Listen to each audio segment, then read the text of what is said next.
Assalamualaikum warahmatullahi wabarakatuh. Nama saya Nadia Amalia Faragusti, NIM 19 09 10 20 10 85. Di sini saya akan menjelaskan definisi dari struktur rantai komunikasi. Struktur rantai komunikasi dikenal dengan komunikasi sistem arus ke atas atau upward dan ke bawah atau downward, yang artinya menganut hubungan komunikasi garis langsung ke atas atau ke bawah. Sistem komunikasi dalam struktur rantai, satu anggota hanya dapat berkomunikasi dengan satu anggota lain.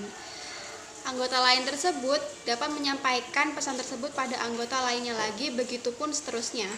Anggota terakhir yang menerima pesan yang disampaikan oleh pemimpin seringkali tidak dapat menerima pesan yang akurat, sehingga pemimpin tidak dapat mengetahui hal tersebut karena tidak adanya umpan balik yang dapat disampaikan.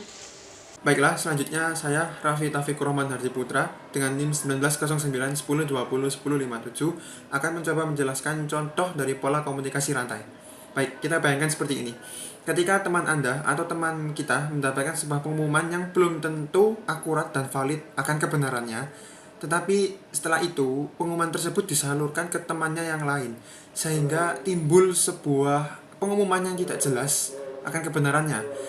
Sehingga ketika pengumuman tersebut tersalurkan hingga sampai yang ke akhir tanpa ada kepastian dari pengirim pertama, maka akan timbul unsur pengumuman yang tidak jelas.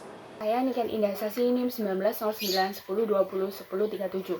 Kesimpulan dari struktur jaringan rantai yang pertama, komunikasi rantai dilakukan secara langsung, baik ke atas maupun ke bawah. Yang kedua, struktur komunikasi rantai terjalin antara satu anggota dengan satu anggota lainnya secara terus-menerus. Jadi, pemberi informasi yang pertama menyampaikan informasi ke teman yang kedua, teman kedua menyampaikan informasi ke teman ketiga menyampaikan informasi ke teman keempat, begitupun seterusnya. Kemudian, komunikasi rantai tidak menciptakan feedback, sehingga informasi yang diterima bersifat tidak akurat. Artinya adalah, pemberi informasi yang pertama memberikan informasi ke teman kedua memberikan informasi ke teman ketiga.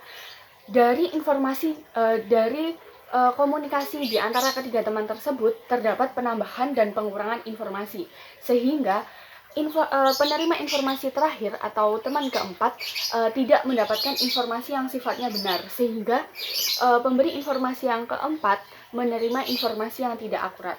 Sekian, wassalamualaikum warahmatullahi wabarakatuh.